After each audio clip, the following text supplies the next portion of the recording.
As we prepare our hearts and our minds for the Lord's Supper this morning, I'd like to share some thoughts with you regarding things that are precious. And the word precious is defined in our modern dictionaries as things that are esteemed or cherished,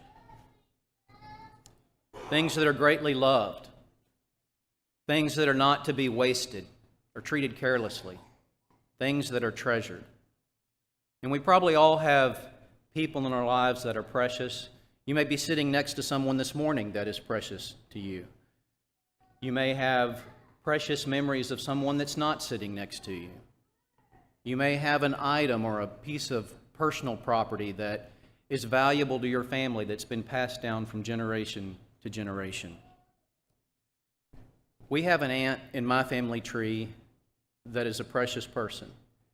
She is a go-to person for help. She is smart, she's intelligent, she's a problem solver, and we even refer to her as Aunt Precious. The Hope Diamond is a precious stone, and it's valued at over $250 million. And I remember going to see it as a child, and above the room it had the terms precious stones, and the room was dark, and it had a spotlight shining down on the diamond, the piece of jewelry, and its radiance showed extra spectacular, and it truly was. It truly was. But it's not even functional as a piece of jewelry because it's valued so highly. You can't even wear it. The term precious is also used a number of times in the Bible. It's used in both the Old and the New Testament. It's used to describe things like jewelry, vessels, ointments, stones, metals. A good name is considered precious. Time is precious. God's thoughts and promises.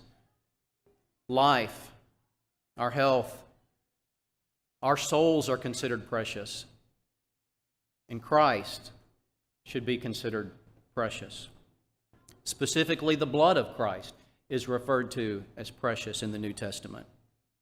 One form of the word precious used in the New Testament is only used twice.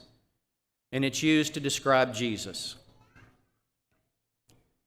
In 1 Peter chapter 2, verse 4, a living stone, rejected indeed by men, but chosen by God and precious.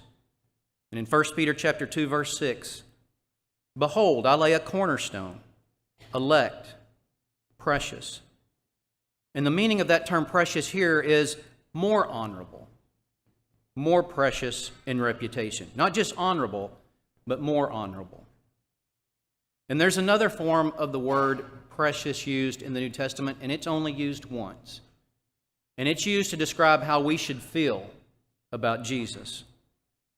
In 1 Peter chapter 2, verse 7, to you who believe, he is precious. And that form of preciousness is esteem of the highest degree. Not just esteem, but esteem of the highest degree. And that's what Jesus should be to us, that form of preciousness, especially when we're observing the Lord's Supper. In the secular world, it's counterintuitive. It doesn't make sense for us to give something that's more precious for something that's less precious. But that's exactly what God did for us. We wouldn't pay $6,000 for an ounce of gold if it's only valued at $3,000 an ounce.